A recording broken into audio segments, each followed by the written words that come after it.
gonna be a crazy show. I mean, with comments like this already. Brandon Ingram drops 41 points. Smash the like button. This thing is crazy. Let's do it.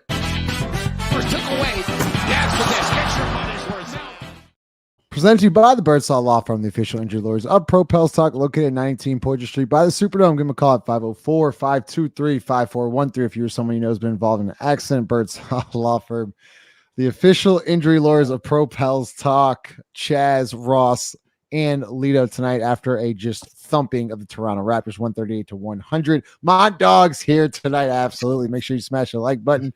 Chris kind of joined the show. Lito, I'm gonna start with you tonight. Lito, the story of the night is Brandon Ingram. But you know, if you look at the box score, the one thing that jumps out at you, 8 of 11 from deep. This is what we've been talking about. Can he keep up this type of? He's not going to go 8 of 11 every night, but when he's getting these type of volume threes up, the team is different. Chaz is laughing at me. So Willie wants him to shoot 8. He shot 3 more than that. I don't know why. I tweeted this. He's not gonna make 8, but he could play like this every night if he wanted to. Like, the thing that's stopping him is him. Like, he can shoot the shots. The shots are there. I think that's where the frustration lies with the fan base. People like Chaz, people on the panel. Like, when you hear my bad. I thought you were calling me a member of the fan base. So, no. Okay. No. Go ahead, I got you. I'm fucking with you. No. I was saying that's where the frustration lies because okay, look, the thing is, you made 8 3, you shot 11 tonight, right? So you can't come back tomorrow or Wednesday and shoot none again. Like that, you gotta set a standard somewhere, right? So if Willie wants 8, I was happy with 4 to 5. That's crazy. That's a little crazy. I'm sorry. It's the chat fault. It's the chat fault. That's crazy. That's why I'm happy we ain't draft Grady. I ain't gonna lie. I was so worried about that. Dog, I was trying to say what I was saying, and I'm not going to highlight the thing. Yo, y'all going. It's going. Way what's going? It's kind of wild. What's going on, fellas? What's up, Chris? Welcome to the show. Leah, did you want to Willie finish? wants 8. No, he can't. If Willie wants 8, I'll be happy with 4 to 5. Why is he allowed to speak anymore? It was the chat. Chris, it was the chat. You don't see how these heathens this heathens talking in the chat, man. You're a grown man. If Willie wants 8 threes, I was cool with him attempting 4 to 5. But anyways, what I'm saying is tonight, after this performance tonight, you can't retract. There cannot be multiple games where you don't attempt anything. What would it be? All right, Lito, what would be a retract then, in your opinion? I know like 1 or 2, but like, what would be in your opinion? We'll hear Ross. Like, what is a retract from Brandon Ingram's performance tonight? You want me to? Can I answer? Lito, I'm asking. Oh, I was going to ask Lito. I'm asking Lito. Lito, I'll answer for him. I'll answer for him. Against Charlotte, he went 7 of 11. The next game, he went 1 of 5. Then he went 0 for 2, and then he didn't attempt 1. That would be a step back. That would be the backward step that Lito is referring to go from making 7, which is what he did against Charlotte, to then making 1, to then attempting 2, and then not attempting any. That is it the makes or is it the attempts for you? Right? I don't care about the attempts. Well, no, I mean, one comes with the other, right? Like, it's a real simple formula. Like, a lot of players you talk about, guys like CJ and guys who take traditionally consistently more threes than Brandon, it's a different metric, right? But like, what do you think our record is in games where Brandon makes 3 threes or more? I saw it was a grub stat. It was 7. I think we're 6-1. We're 6-1 in games where he makes 3 or more, right? Like, so if he's taking 8 or 9 a game, which is what they're saying that we want him to do, which is what we've all been saying, like we want him to do, right? Then like you see how it starts to correlate, right? Like, we're very good when he makes 3, a bunch of threes, not even a bunch. 3 is not a bunch, right? When he makes 3 or more, we're very good. I need you to take more. Like, I need you to take more 3-pointers. And tonight was great. And Charlotte was great. And these other games were great. It's just about seeing, like, he can make three. Like, you know, I don't know. There's no other way to say it. Like, we've now seen it. Like, you can do this. Like, you can do it. Like, you don't have to revert back. Like, just do this again. It's okay if you don't go whatever he went tonight, 8 of 11. Like, that's cool. Right. I'm not gonna bitch if you go 3 for 11. If he goes 3 for 11 next game, I won't say a damn word. So then attempts are more important than makes. Because the makes are going to come with the attempts. Yeah, like you have to shoot them. You have to shoot them. Because look, you shot 21 shots tonight on 41 points. If the majority of his game are primarily twos, those 21 shots might be 22 points. You know what I'm saying? Like, that's just the way it's been going. And to Ross's point, he only shot 1 free throw tonight. So you obviously see he had it going behind the line. He wasn't even trying to do anything else, get in the paint. He didn't want to get a layup. He was making threes, and that was cool. But I feel like what Ross and I are saying, just keep doing it. And to this point, that's why I started this. Like, we're not saying, like, Brandon had a really good game tonight. He dropped 41. Like, he dropped 41. What we're talking about is the consistency of the 3-pointers. Like, that's what we want to see more of. We don't want to see him revert back. We want to see progress in that because he can shoot them. Chris, what about Dyson Daniels tonight on his dunk? What'd you think of that? I didn't know you could do that. I mean, like I watched. I mean, he stared down. Like, he didn't know he could do that. Stared down. He stared down the bench. Stared down the bench. Like, the ball was almost about to leave his hand while he was, no matter what I say tonight, it's nothing that I say tonight is worse than what you opened the show with. The ball was about to leave his hand. Come on, man. What's worse? Come on, man. Anyway, that was dope, man. Now dunk the ball like again, like this was his like 3rd dunk of his career. I mean, I'm serious. That's a funny comment, like, Donald. This is like his third. That's a funny comment, Donald. That's funny. I want to be happy, but like, when is he ever gonna dunk again? Y'all talking about threes, bro? Like, what? I might not get another dunk from Dyson, but 69, 60, 71 games from now. Like, I don't know when he gonna dunk the ball again, bro. So I just got Hey, you just got to take your wins where you have them, man. Dyson with a dunk and a stare down tonight. Chaz, so we're back to Brandon. I think you've said this multiple times. Like, if he sees one go in the first quarter or so, would you say, is it a confidence thing with him, or is it just that he doesn't want to do it? I'm trying to get in his mindset on why he has certain games where he shoots 11 and then certain games he shoots none. I think it was like kind of like scripting your first few plays in the football game. I think much like this happened, the same thing happened in the Charlotte game. He's working with James Borrego, Vincent before the game. He makes a concerted effort to shoot threes against a notoriously bad fucking team. It's like, this is why to me, this is even more reason to trade him, because it seems like you're a player that's only capable of punching down. You're talking about a team that just played double overtime last night against OKC, traveled to New Orleans on the second night of a back-to-back, and played against, look, let's say, and mind you, RJ Barrett doesn't play. Then you take this into account. The Raptors are 3-11 in their last 13 games, something like that, 14 games. I would be calling the Nets right now. Like, hey, you see that? See what happened? See what happened? You like that? That could be yours. That could be yours.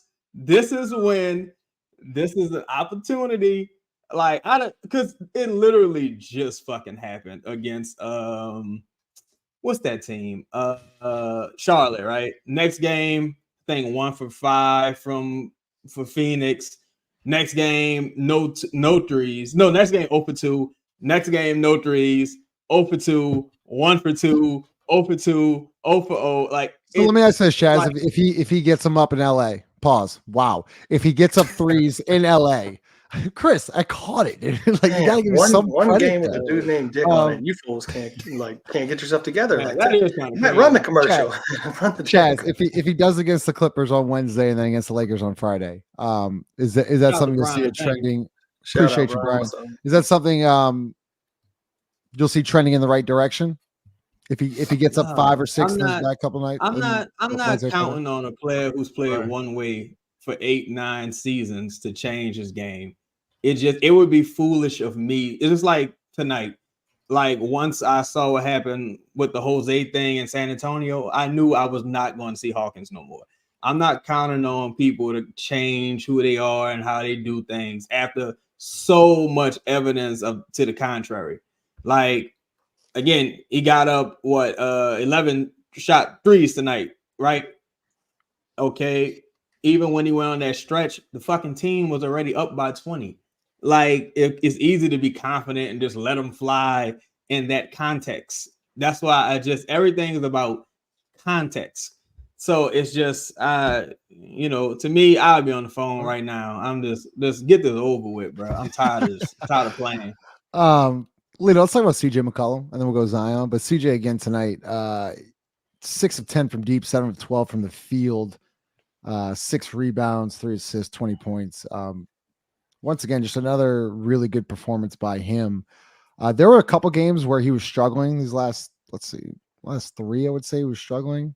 Good bounce back performance from him tonight. 60% from 3, 20 points on what, 10 shots? 12 shots. Yeah. I'm sorry, 12 shots. Yeah. I mean that's you. Me and Chris did a show about buying and people changing their game, and that's what you get from CJ tonight.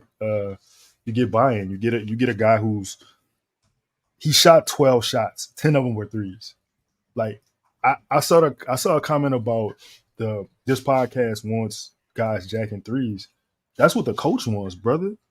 That's not our mantra. That's what the coach said he wanted. Okay. Yeah. What? Yo, can I? Oh, sorry. Go ahead. Lead on my bad. No. No, I wanted to. Look, and this is why context matters, right? I lost a comment, but I think I know what you're about to say, Chaz. I know what it was. Somebody asked me about is Brandon, how did he play for a role player? Miles Bridges had 41 points tonight against the Lakers, right? Okay, like he's a fucking role player. So it is what it is, bro. Cam Thomas has several 40+ point games. It just is what it is. Brandon's a role player, and it just is what it is. This is the card you're dealt as an organization. Ross, were you surprised about the Hawkins DNP tonight? I'm not counting the fourth quarter minutes. Yeah, I was. I actually texted you and asked if he was like hurt or something. That maybe I missed something. Maybe he rolled an ankle and shoot around or something. But let me ask you. I mean, you like Jordan Hawkins. Like, why wouldn't he play tonight? Like, why would he get a DNP? I don't know. It's an interesting. Like, to me, I think you're like killing his confidence. I mean, that kid is really confident. I just it's hard to break Jordan Hawkins' confidence. I just think I can't stand that. Look, he's been struggling the last 3 or 4 games. Like, don't get me wrong. You can still find minutes for him. I just think that right when you just cut him off, like, I think that kills a kid's confidence. And you saw it once we talked about it. You saw it with Trey Murphy, and you're kind of doing the same thing again with Jordan Hawkins. And that's what's killing me. That's like, I don't care that he's struggling. You got to stick with him. You got to show a little confidence in the kid. Like, hey man, like, I know you're struggling. I still got your back. You're still going to play. You can still affect the game in multiple ways. And that's what I hate when they just completely just take away Jordan Hawkins. And it just doesn't take much. Like, we're not saying to play him 10 minutes a half, 12 minutes a half. Like, you can find some minutes, especially in a game where in the first quarter we're up 20. Like, if he doesn't have minutes until the fourth quarter in a game where outside of a couple minutes, maybe in the second, whenever it was, I think at some point they cut it to like 12 or something for a second. Yeah. But like in a game where you were basically up 20 the entire time, why are we not I struggle with these because for me, it's like you want Trey Murphy to break out of this slump, The second half, I would have said, Trey Murphy, just shoot the damn thing. Take 30 shots in the second half. I don't care if you miss all 30 of them motherfuckers. Just shoot them. He said apologize. He apologizes for almost dropping an F-bomb, then drops motherfuckers. Because it just doesn't make me feel like the coaching stuff. Just I don't get it. It's not how I would coach. It's not how I would like try to develop a young guy's confidence. It's not it's not what I would do. And I don't think what they've done with Trey Murphy has worked for the 2.5 years. I don't like. I think if Trey Murphy was somewhere else, he probably would look different at this point. He would probably be more. Very good point. I thought of that myself. Go ahead, Jazz. I just don't think I don't like it. I really don't, Justin. I don't like the way that it's just too much in and out, and it's the same type of player. That's the thing, right? Like, it's the same type of player that Willie has no problem disciplining or taking minutes away from at the drop of a hat. There's more to it than just a rookie. Chris, what are your thoughts on that? On Jordan Hawkins, like, do you think it kills his confidence or no? No, I don't. Not him specifically. It may, it may mess with his rhythm at some point, but his confidence, no. He's just wired a little bit different. And I mean, look, like I don't.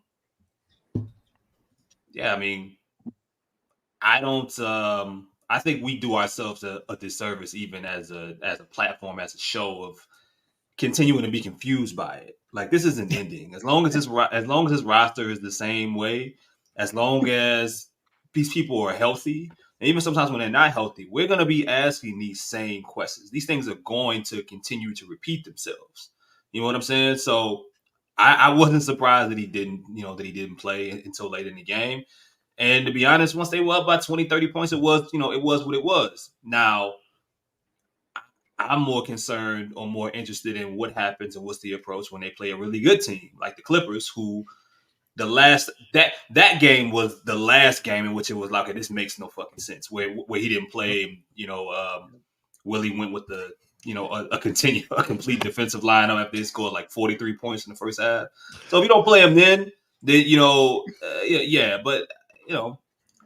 we'll see. But why it's frustrating, Chris, is as well as I do that this is a precursor to that. This all started a couple nights ago when Jose came. It was the same thing. It just bleeds over too much, and it's not a knock on Jose. It's just Willie can't help himself. Like, he just can't. Yeah, somebody got to stop the bleeding. It's a money ball situation. It's the money ball situation. All right, Chaz. What? This is. Go ahead, Lito. It's kind of crazy, dog. Like, you say we give Brandon his credit for shooting threes, and we say that's what Willie wants him to do, and then like people be like, "You're too tough on Willie," and now it's D'Antoni not on the bench. First of all, D'Antoni's like in like North Carolina, like Florida on the golf course. Yeah, he's not here on a ranch. Yeah, D'Antoni's not here. But look though, the Hawk situation is kind of like, it's similar to the BI situation to me. It's like if I think post game Brandon was like, Jen asked him something about him coming out and shooting him out of threes, and he said, "Yeah, I woke up this morning, I was feeling good." Well, look, man, it's similar to Willie. Like, the next step in approach and consistency and change is like, when you are not feeling good, when you don't feel comfortable about making the decision, you're just going with what makes the best sense. You know what I'm saying? What makes the most logical sense for some type of consistency. The San Antonio game was perfect. It worked. Jordan didn't play well. They needed energy. Jose came in. Like, that's the blueprint. That's the blueprint more times than not. That should be the blueprint. For Brandon, it's the same way. Whether you go 0 for 5 or you go, one of y'all said 3 for 11, it doesn't matter. It just opens so much up for the rest of the team in the game, and that's how you change, approach. Him going 8 for 11 tonight or going, whatever you want against Charlotte, it's cool. But what happens when you miss your first 3? You know what I'm saying? That's when approaches and habits and all that shit ends up changing. And I think to maximize this current team, they need him to break those habits, even when he's not off to a good start. And you bring up a really good point, Chris, because you know who does that a lot now? CJ. Like when CJ doesn't have it going from 3-point line early on, he'll get to a midi or attack the rim or try to get to the free throw line to get his rhythm, and then we'll bounce back out to the 3-point line. So I think CJ is a really good example of what you're trying to say. Chaz, I wanted to bring up this comment from Killer Cam. So this is an interesting point. If you look at the box score of Trey Murphy tonight, right, you're not going to be blown away. 4 of 10, 2 of 8, 10 points, 6 rebounds. But there were a couple shots, Chaz, in the first half. I think maybe the first quarter just rimmed in and out. Bad luck. I mean, that could have easily been, and I'm not trying to make an excuse for the guy, but like that could have easily been a 5 of 8 performance tonight instead of a 2 of 8 performance. Did you? I thought he looked I thought I saw some more confidence, more bounce from him tonight. But what did you see? I don't know if you saw something different. I just I kind of keep saying it like almost ad nauseum. It's just like I don't expect to see better version of Trey till post All-Star. Like, and we're right there. Do you think he's working up to it though? Do you think he's working up to it at least? I think so. I think he's played better. Better is relative though, right? But I think he's played better. Like he seems more confident. Some do an up fake, take a guy off the dribble tonight, finish at the rim. That's some positives there. And I think the funny thing with Trey is it went from really good to bad. And now we're in the kind of bad like realm. So I just think post All-Star break, you'll see things kind of balance out. I mean, dude, first game I think he debuted versus Spurs, and it was like a fucking crazy. Then he had the crazy game against the Cavaliers, and it was just he started on such a high that it's been a steep decline, for that standard. So I'm not. I think. Do you think the Marcus Smart thing plays any role in that when he goes out with the knee? Like, I'm not trying to. I'm not trying to make an excuse, but you think it's just. Nah, I think because at that point it's like to what end? Like, you know what I'm saying? Trey mainly he's an upper body shooter type guy. He hasn't stopped really attacking the rim. He didn't really miss any significant time with that. I think it's more of just with that injury, it was going to be some, risk of setback or rest. I just think these are the ebbs and flows of a person who's throughout his career hasn't played very much. Like even the first 3 seasons, to Ross's point, I think developmentally, they've done Trey quite a bit of a disservice. So then you take the injury into account, all the stuff you may have been working on in the offseason, you don't get to utilize, you dropping weight because you're not out there, your conditioning gotta, get back the way it needs to be, a bunch of things. Oh, one thing, because there was a question. Someone asked how many 40-point games Mccollum had. Mccollum has 6 40-point games. Brandon has 7, including tonight. Damn, so 6. That's pretty. That's pretty you impressive. do with that information what you will. Lito, I want to go back to Jordan Hawkins for a second. Do you think? I'm just saying as a basketball player, because I'm still interested in this. Like as a basketball player, when you're playing a lot of minutes, you're getting praised. You're in the Rising All-Star game. You're getting a lot of he was up to a top 3 rookie. Like the NBA ranked him a top 3 rookie at one point in the league. Then you get DMPs. Then you go to Birmingham. Then you come back up. Then you have a 30-point game. Then you struggle for 3 nights, and then you're out. Just do you how does that fuck with you mentally? Well, if you're used to getting minutes, it becomes a habit. You have a sort of a pregame, I want to say, situation that you do, and I think normally it would kill your confidence if you were dealing with a normal person. But that's not who Jordan Hawkins is. I really believe this shit don't matter at all to him. I think he just biding his time and he just trying to figure out when he could get back on the court to get consistent minutes. Because the one thing we figured out in the short time amount he's been on the team, he gonna stay ready. He's when his number is called, he's gonna do everything he needs to do for the time on the court. He's the one thing I like about him too, he stays shot ready. If you see him when somebody's dribbling the ball up the court or they're going through the lane or they're probing the lane or whatever, his hands and his feet are already set. He's looking for the pass. And I mean, it's one thing or not whether the shot goes in or not, but the process, the foundation of his game is there. I saw that with Trey tonight too. The rim was kind of unkind to Trey. It's been kind of unkind to Trey.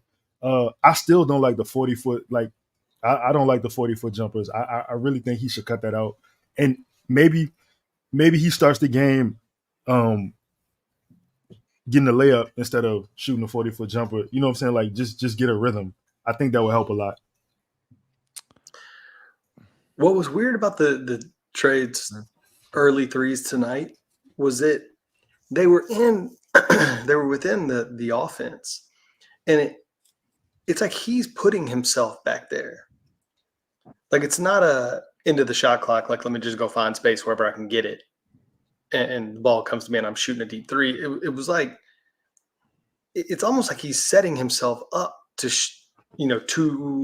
two, sometimes 3 steps behind the line. Like as a set shot, he's not on the move. That's just kind of where he's parking it. That's the only thing I'd like him to see is like, hey, if you're gonna park it, just like take one more step closer to the line. Like you got to get back there. Like get yourself comfortable, closer to the a little closer to the line. I think he's just making the shots a little more difficult than he needs to. I don't like his. This is probably nitpicky. I don't like how his feet look. He doesn't look comfortable. He doesn't look set to me. Everything he shoots feels like a rush right now. I don't think Trey missed bad tonight. I thought it was different. I'm different. Yeah, I don't think he missed bad because he's a good shooter, but it's more of I agree with you, Lito, because I think that's part of what it's a comfort thing right now. Like he knows if he's that half step or full step or step and a half farther back, that it allows him to catch and people aren't going to be under his feet. Like the contest really isn't going to be like these shots aren't really being contested. That's kind of what I'm saying is the threes I thought he missed early, and granted they were good shots. I mean, Justin said it, some of them rimmed out. Great. It's got to be a comfort thing that he just doesn't like. I think it has to do with the injury. I really do, because it feels like he doesn't want people kind of flying around his knees or landing on a foot. Like there's still that to me feels like a fear thing that you've got to overcome. And that's very normal. That's very normal after a knee surgery. Like that's the whole thing. Go ahead, Chris. Or did you want to go ahead? No, I mean, I think I kind of like Five's point about him working on that amount of space. Well, I don't necessarily like him shooting from there consistently either. I can understand how someone who's not a point guard, who's not a creator, who's 6'10", hasn't completely become that great off of the dribble yet, and is playing around a bunch of different individuals that may not pass him the basketball or look him off. In some cases, rightfully so. But I could understand why he's saying, all right, if my best opportunity of getting shots or getting open shots is standing right here. You know what I'm saying? I see times in transition all the time where you name the player, they look him off. You know what I'm saying? Like CJ had a moment in transition where Trey is right, even on the broadcast saying Trey. And maybe CJ thought about the pass. He was just like, fuck it, I'm getting his layup, But I could understand how also in an offense that's spacing is a lot of times out of whack. They don't run him. They're not playing Jordan Hawkins and they're not playing Matt Ryan. You're only talking about having 2 shooters more times than not on the floor. So where's the space going to really be at for him to get closer to, the 3-point line and have an opportunity to create? That gives easier closeout opportunities. And if the spacing is out of whack, he's not getting anywhere. You know what I'm saying? Now you can reset the offense and try to make the right pass, but if we're talking about him getting out shot opportunities, they don't run plays for him. So where else do you get the opportunity to get your shots? Standing 75 feet away from the 3-point line or in transition. That's it. So I don't know 100% if that's the reason why he chooses to. But if I was him in a contract year coming off injury, I probably would too. Yeah. Is this, Chaz, back to Ross's point of the mental aspect of this with the knee?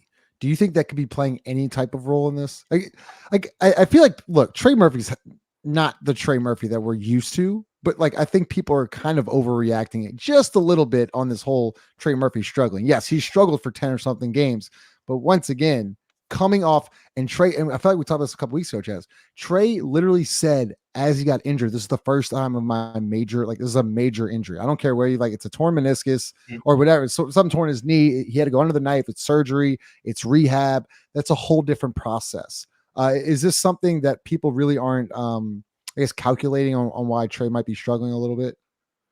If I want to, I'm just gonna zoom out totally. I think it's much to do about nothing. And here's why I say that. Because you don't have to extend Trey right now. You can just let him go into a restricted free agency. That's why I think it's more so much to do about nothing. If things don't work themselves out, then you can ultimately move on from them. I just feel like I've seen this already a couple times with Trey. I saw it the rookie year.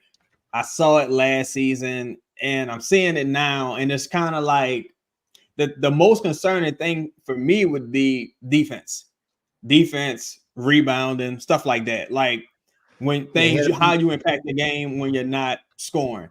Aside from that, I'm kind of like, we'll see as things progress, because ultimately the Pelicans really don't have anything to lose in this particular situation. Because again, Trey Murphy situation. Yeah, contractually, you really don't have nothing to lose, because worst case scenario for the Pelicans is he's great and you pay him a bunch of money. That's the worst case scenario. Almost best or better case scenario would be he say, all right, I'm gonna gamble on myself, kick the can another year, and take the risk of going into restricted free agency. So, which we've seen a bunch of players do already. So that's kind of, I think you got a lot more options with that situation. That's why, to me, it's kind of, it's a lot less dire. I mean, these first rookie extensions are based on, unless you're a superstar type player, they're based on potential. You know what I'm saying? You're projecting at that point. Yeah, there was these comments are insane. There's actually one comment I wanted to get to. Okay, it was this one. Trade Slender Man. Defense was a little better tonight. Was at least active. Okay, so I think he's doing a way better job of off-ball help, where he's tagging the roll guy. The boxing out is it, and I texted this to the group. I was a little worried about the boxing out tonight. Who was it, Ross? Where he struggled in that one position? Thad Young just threw him around back-to-back offensive rebounds, and then on the free throw, Schroeder bullied him out of the spot, and thank God our guy came across from the other side to tip it away, but he almost gave up 3 offensive rebounds in a row. Yeah, but like, that's stuff that Trey's going to work on and get better at. I see improvement defensively with Trey.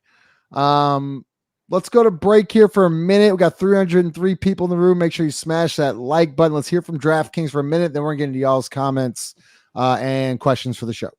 Looking for a super offer for Super Bowl 58? DraftKings Sportsbook has you covered. New customers can bet on the big game and turn $5 into $200 instantly in bonus bets. Download the DraftKings Sportsbook app now and use code BOOT. New customers can bet $5 to get $200 instantly in bonus bets. Only on DraftKings Sportsbook, an official sports betting partner of Super Bowl 58 with code BOOT. The crown is yours. Gambling problem? Call 1-800-GAMBLER. Must be 21 or older in most eligible states, but age varies by jurisdiction.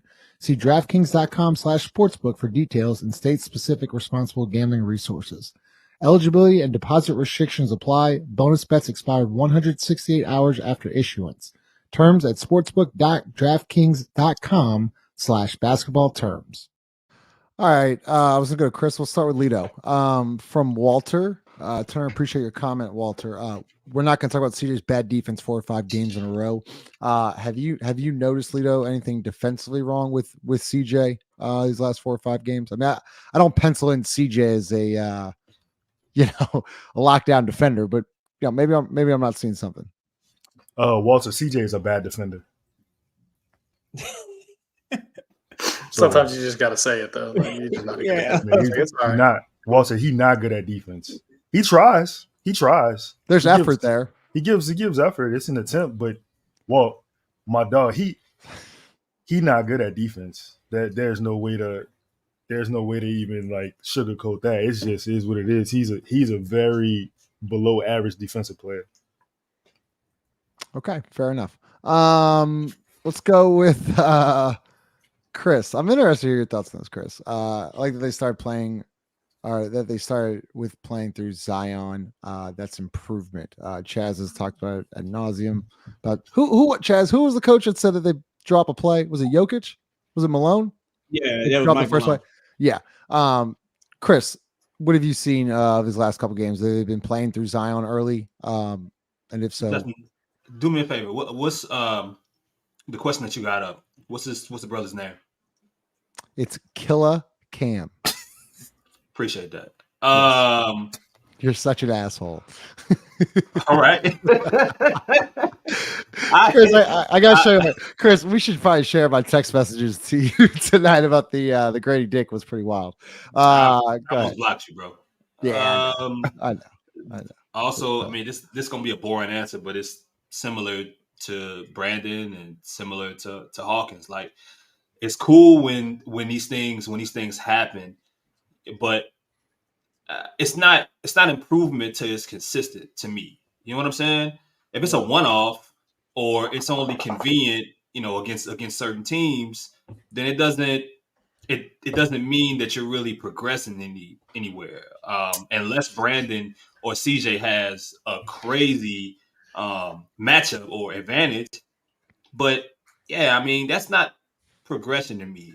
If we're talking about them doing it if they're going through Zion to start the game based off of what they said, if that's their plan and they're consistent with it 5, 6, 10 games out, and we get some real data on it, then I feel like some real progress is being made. But if it's just here and then we don't see it for 2 games, then you see it again 4 games later, you're living in the same inconsistent mud than you were before. That's fair. Can I add on to Chris's point real quick? Yeah, go ahead. Because I thought about this analogy. I'm always gonna lead over the story. I liken it to a homeless crackhead hitting the lottery. You'd like to think that crackhead is going to go buy himself a home. He's going to buy some food. No, he just going to buy more crack. That's what fucking happens. He's like this. Oh, he finally got together this time. He's reading the Bible. He's doing the right things. He's calling his family. He's cleaned up. Look at him. He got himself a suit. No, next time you see him, he's at the train station smoking crack. That's back-to-back shows of the crack call there. Hey, you gotta pull it. What a pin! What a pin at Chaz! What a pin! Yeah, that was a pen. That was a straw.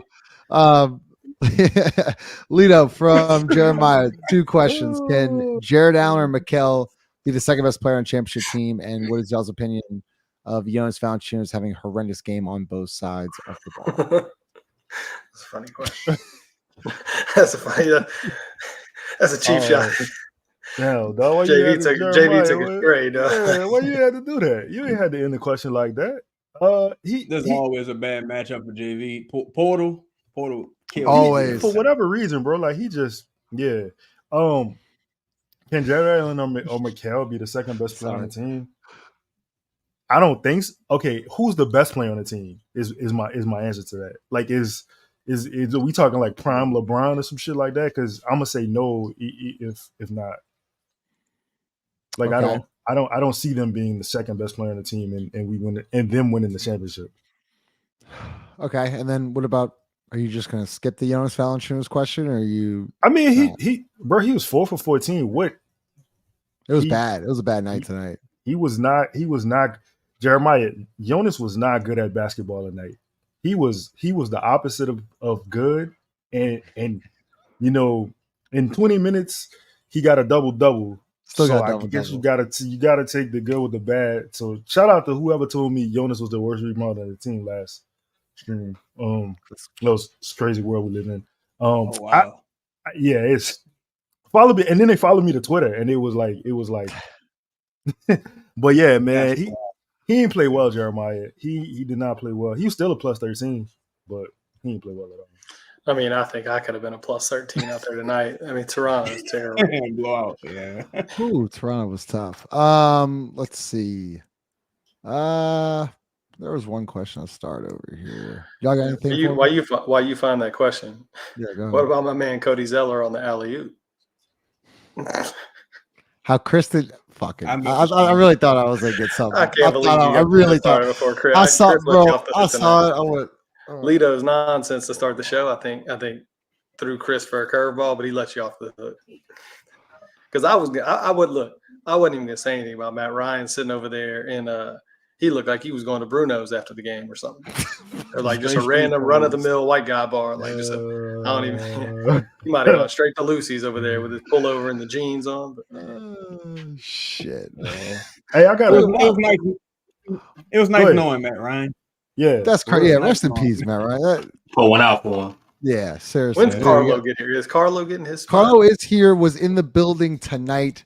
And here, I'm going to tell you right now, if Carlo, after seeing Summer League, if Carlo plays over Matt Ryan, I'm going to have problems. I'm going to have serious. I save all your stats. I watch Carlo play in the NBA. Maybe he got better. Maybe he got better. I'm hoping he got better. Carlo stinks. No, Lito. He's cheese of beans is back. It gives him more time. Like if he's not getting on the floor, maybe he loses some incentives, but he's still getting paid. And the good news is, I'm sure with DoorDash, it's a 1099. He can still do that on the side. It's a great city to deliver food. That's you know what I'm saying. Yo, this is a good question. What's a good question? This is a good question. Oh man, that's tough. It depends on what the skills are. It really does. Like Cody's anything dribble related, Cody's not going to win. But like, we sure about that? Whoa! We sure about that? I think Cody either. I think Cody getting Dyson the fuck up out of here personally. Yeah. I saw somebody in the last pod ask me if who would win in a 3-point contest, me or Tyson. I got a good laugh out of that one. I think I might give him a run for his money though. Justin, what's up? Well, Lito, Cody got as much talent as this boot right here. They got my hand. Chris, this Cody's Ellis, and you know what? That's what he is. That's what he is. He's a strap up your boots guy.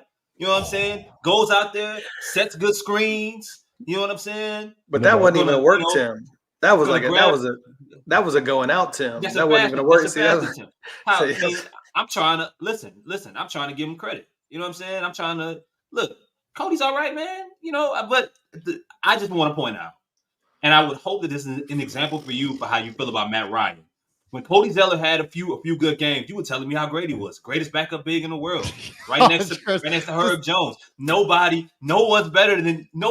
Oh my God, he knows the system. He's so smart. Always making the right play. Every time I saw him in a 20-point loss, he's jumping off the screen. Like it was crazy, man. And I hope that exactly. Yeah, Lito doesn't call anybody out because this is what Chris says. Lito don't call anybody out besides me. But go ahead. He said strap up. He said strap up.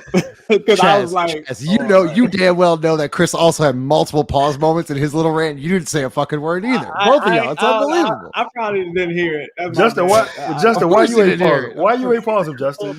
Because if I pause him, y'all do this or you're on the line. It's all bullshit. It's all bullshit. It's all. I'm taking Cody in the skills challenge. I don't care. I'm going with Cody. Incredible. Yeah, there was this all right, Lito, here you go. Lito, life on the line. Would you rather have Derek Carr throw a game-winning touchdown or Dice hitting a game-winning 3? They got you between a rock and a hard place, Lito. Chris, David, why you do this to me, man? Fuck, man, I gotta go against everything I stand for. I'm going with Derek Carr. I gotta go with Derek Carr. I gotta go with Derek Carr. That's like you, in context, you got to understand that we're not 24 hours removed from this man saying if Derek Carr won a Super Bowl next year, he'd still want him out of town. You literally said that last night. He just took Derek Carr over Dyson hitting a game winner. Okay, this is the thing.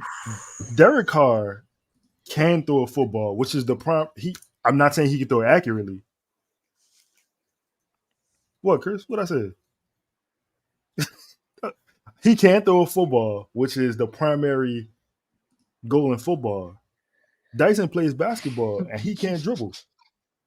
So crack rock. I don't. I'll tell you, this has been the best comment. This has been. I feel bad for the people listening on Apple right now, but this has been truly one of the best comments. So I'm gonna leave it up to the chat. What was? Tell me some of your favorite Joel and Joel pause moments tonight in the group Please chat. don't do that. Or I'm sorry, in the chat. Tell me some of your favorite Joel Myers moments tonight. Lito, were you done with your Derek Carr? I can't believe you just took Derek Carr, but you did. You did. I mean, Dyson can't dribble. I don't like. I got to keep going back to that. The primary part of playing basketball is dribbling. So this dude, hey, I agree with this. Corey, I thought that was the most wild part of the whole night. When AD started calling this man Grady Richard, that was unbelievable. Like, that's out of pocket. Like, you can't. The man's name is Grady Dick. Joel right? Like, Chaz, I'm sorry, man. I know this is cringeworthy for you. Joel and AD, I think, are the best duo in the NBA. They were absolutely. The Pelicans were up 40 tonight, and I was literally glued to my TV, just had the audio up because I wanted to hear what they were saying. I mean, like then AD started quoting Bobby Boucher and Waterboy, and like he's quoting it like this. I mean, he is just rattling them off. He was oh wow, that's kind of crazy. Yo, I'm gonna tell you, like, get it, Reed. You know what I'm saying? I'm gonna say this. If Grady got drafted here, there would be a lot less Brandon stands. They would. What do you mean? They would all jump on the Grady meat wagon. Chaz, all jump on the Grady meat wagon. I'm telling y'all, it'll be a mass exodus. Like you can't. We gotta build around Dick. I'm telling y'all, it'd be a mass exodus of Brandon stands. It would be like, nah, fuck that. Fuck that. You trade Dick, I'm out of here. No Dick, no me. So somebody is gonna clip that and use that. That is horrible. I'm telling you, that was exactly how it would be. I was going off the rails on Monday night. I said, "Oh man, yeah, Monday night going off the rails." All right, so this is what we're gonna do. Make sure y'all. Oh Jesus Christ! Make sure y'all smash. This is crazy. Make sure y'all smash that like button. Do y'all have anything else you want to talk about? Y'all good? Wait, hold on. They had some comments. A couple questions. Yeah, they had some questions in the thing. All right, we'll do 10 more minutes. 10 more minutes. What we got, Lito? Before we get to a question, I'll have a general observation for the night. Somebody earlier was like, "Are y'all going to say anything positive about tonight?" I will. I got that 1 star. We have we joked about it last night whenever we saw that Toronto was coming off of a back-to-back game with overtime, all that stuff. The Pelicans have struggled in these situations so far this year. I was happy that we just didn't play with our food with these motherfuckers. Like 36-18 or whatever it was in the first quarter. We just ran away from them. It was nice to just a team that you should just beat the shit out of. Just go beat the shit out of them. Like everybody was having fun at the end of the game. I didn't love some of the just nonsense we were doing in the fourth quarter. But it is nice to see people having fun, like running up and down the court. It looked basically like the fourth quarter was the equivalent of a pickup game that you can go see at the JCC on, tomorrow at 6 a.m. or whatever. But it was nice to see people having fun. Don't disrespect. It was nice to just beat the shit out of a team that you're supposed to beat the shit out of and just handle your business and move on to the next game. That's half of the NBA regular season. It really is. Half the NBA regular season is just beat the fucking teams you're supposed to beat. That's a good point, Ross. Yep. No, because that is a good point. When's I remember in the beginning of the season that was a big part of the topics that we had about them not taking care of business against teams that they were supposed to. Now that was closing games even against good teams as well. Letting games kind of slip away there. But now I'm starting to think, who's the last team that they lost to that they had no business losing to? If I'm trying to find any type of progression, any type of positive, who's the last team that they lost to that they had no business? I thought it was that Dallas game. Oh, I thought it was the Dallas game without Luka. That was Martin Luther King Day? Yeah. Yes. Okay. Was that Martin King Day? Yeah, because the game happened at like 1 o'clock on. It was like a Monday. Oh yeah. Oh yeah. Okay. I would That's say what's up, that man. one. Let me. I'm looking at it right now. Yeah, that's the one because they beat Charlotte, lost to Phoenix, beat Utah, then went on a 3-game losing streak. 3-game. I would say other than that one, the Rockets game where you had like a 20-point lead. Oh shit! Yeah. The So Rockets, some of that them right have before been, that game? the Rockets 20-point lead. What? Yeah, they was. Yeah, they blew 2 double-digit leads pretty against the early. Rockets. Oh, you talking about the playing? Not the playing game.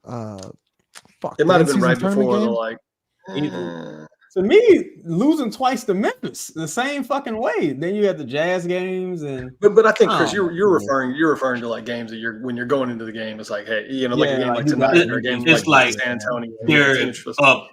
The score spread 10 is point 9.5. right, yeah. Like Oh, I don't even have to get home in time to watch the game because I feel like they're gonna beat the shit out of them. So that's some type of, I would guess, some type of progress.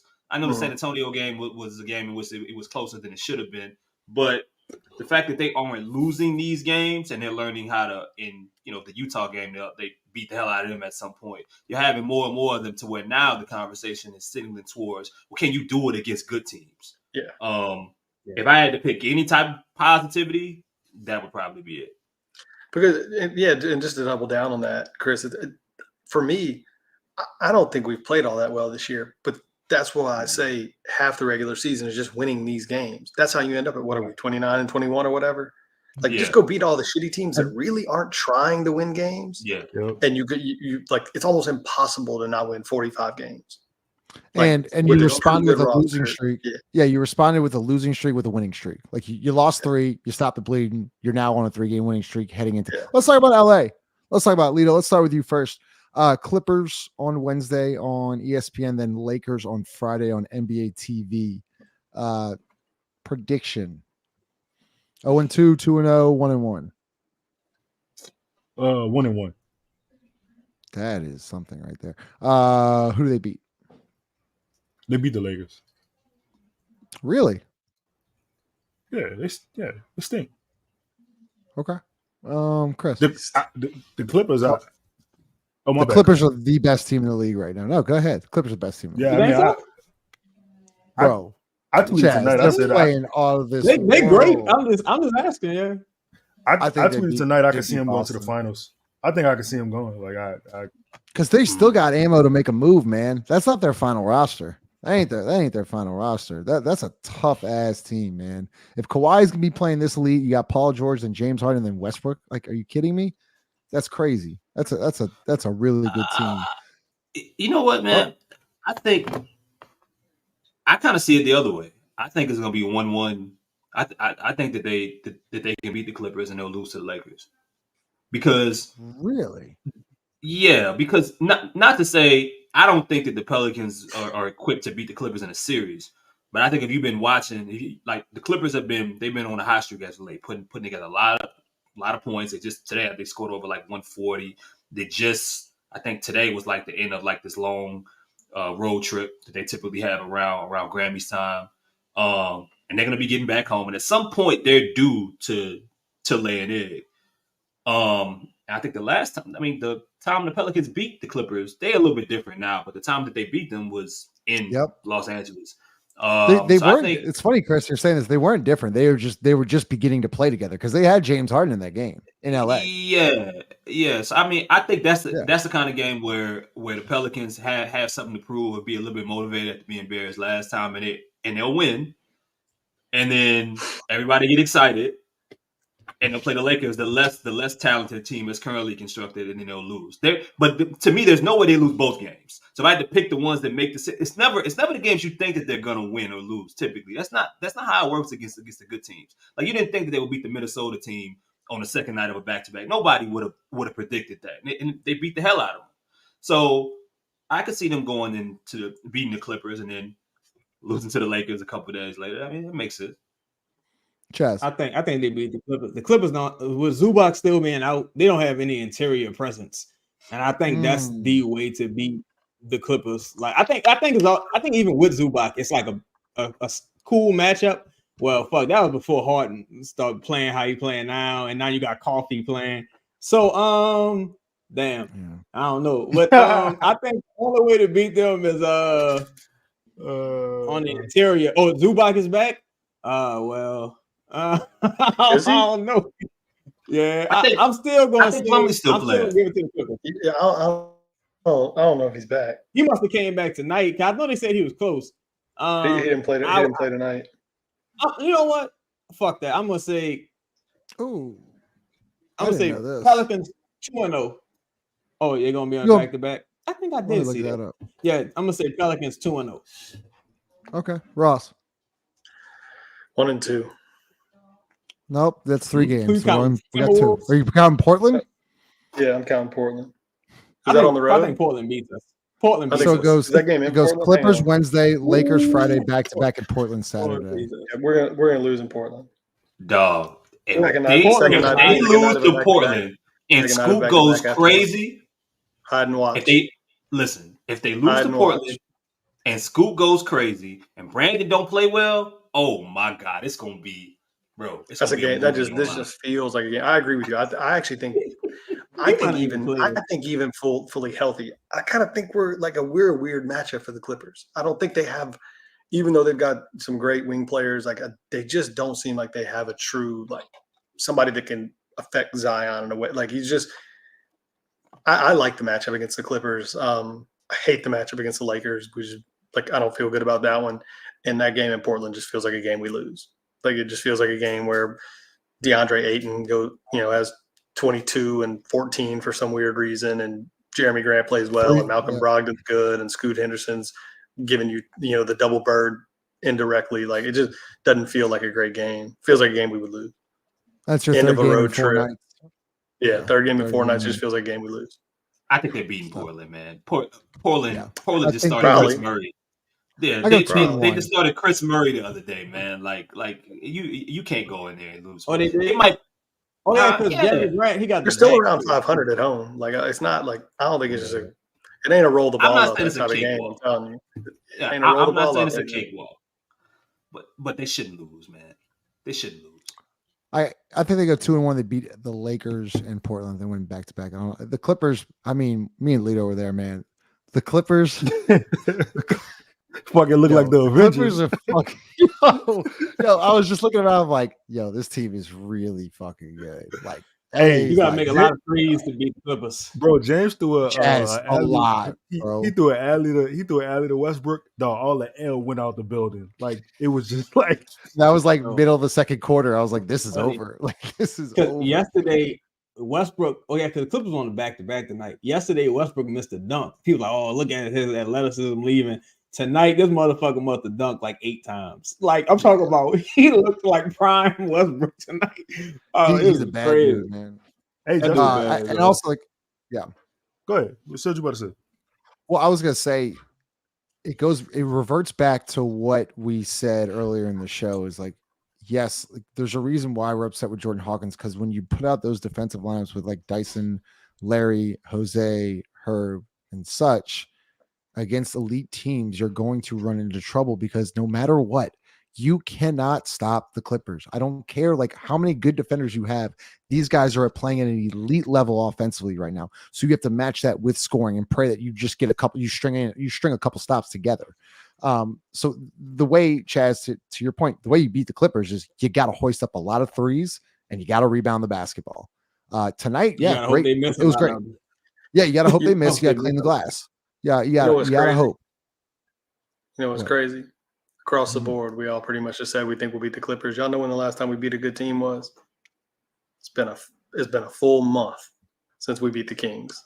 One full, we beat the Kings on the 7th of January. That was the last win that was even remotely decent we had. Even somewhat respectable. I feel like I have more faith in them against good teams on the road than I do at home. Why? Why is that? Why is that? I mean, this year it looked like all the blowouts against the good teams or the disappointing losses have happened at home. Some of their last good home win was OKC on the 15th. That's going back a minute. Like January look at the second look at game their of the best season. win. Third game of the season. No, at home. No. Against OKC. Win. Win. I'm looking at it We right didn't now. beat OKC at home. Oh, They didn't fuck beat them at me. home. They I'm beat them on sorry. the It's the road. Lakers. I lied. I Yeah, completely what the lied. I'm fuck? sorry. The I'll Lakers admit was that on the whole second thing. night back to back. Yeah. Like if Man, you we if faced you Lakers pile up twice on the second night back to back. My fault. you pile up their I make best wins, mistakes. Pelicans, I make the mistakes. best wins of the year, they're probably a good majority of them on the road. It's a good point. No, We you're beat right. the Clippers on the road. Wait, When we can beat you- them. OKC. Can you explain? I mean, I know you can't explain it, but like, why? Why do you think? Pressure. Mm. You ain't got nothing But to those are lose just- when you go in there. There's no. Huh? No, you're right. What you about to say? I caught myself. No, I caught myself. I was like, "There's no pressure playing on the road." But then I was literally going to say what you were going to say and be like, "There's no Yeah, pressure I playing on the mean- road because you're not expected to win." Yeah, it's different. I mean, you know, you're always the underdog. You know, you're the afterthought. A good majority of these games that they beat the really good teams, people didn't chalk like, all right, the game would be close. Pelicans will lose, or the Pelicans are gonna get blown out. And then you look up and they up 30 against the Kings. You know what I'm saying? Or they beat the Kings twice in Sacramento. Yeah, I think They so. beat them 4 times this Definitely year? won. I think Yeah, so, yeah. I mean, two times against Sacramento, in Minnesota, in OKC to start the year. I mean, you go down the list. A good majority of them are on the road, man. I can't tell you 100% what that's about, but I feel like something different when they playing at home. You know what I'm saying? Hey, hey, Jermaine. Go ahead. My bad, Chad. No, I'm good. Hey, you got a question? I have a question. Oh yeah, I did we're see that. still on pace for 48. So Got to be more than that now. 50 games. We're 50 games in. We're at 29 wins. So Wait, we 50 games in. God damn. Yeah, 29, Damn. 21. Yep. you're 50 games in. By the way, wait, hold up. For this, shout out to all y'all on the stream right now, all y'all guys, because we've done 50 fucking recaps, and that is really, really hard to do. There's been 50 games, and y'all have gotten a show 50 different times. So that's shout out to y'all, man. Like Appreciate that's y'all. like putting in the work, Oh. man. Like it's absolutely incredible what y'all do. So they are on pace. Yeah, so 41 would be. I don't know. Like, yeah, I guess they are on pace for 48, right? They might be We 50 exceeding that. games in, healthy, and we got more fucking questions than answers. Oh god damn. I thought we were still like 45, 40. No, we're 50, Chaz. Come on, bro. Damn. Lito, can we get a anything? Okay, Can we get damn. anything else? Yeah, that was sing a okay crazy and one. down. Why'd you spell it like that? It's this new country you ain't never heard of? You're not familiar with Candana? Do you need know to the travel. first? Do you know the first 15 words without looking it up? Hell no. I just know Oh, Canada. Canada. That's Yeah. all I got. And then it's like, Like, like wild our and grade. free. Yeah. Yeah, I'm not Who gonna. cares? Yeah. Yeah, I was Last about to thing. say. This was crazy. Shout out to Jake Hardy for making this, but Joel, yep, there goes Chris. You have serious issues. Lito, 5 seconds with Lito. Go ahead. Dick stays out there. Najee all over him.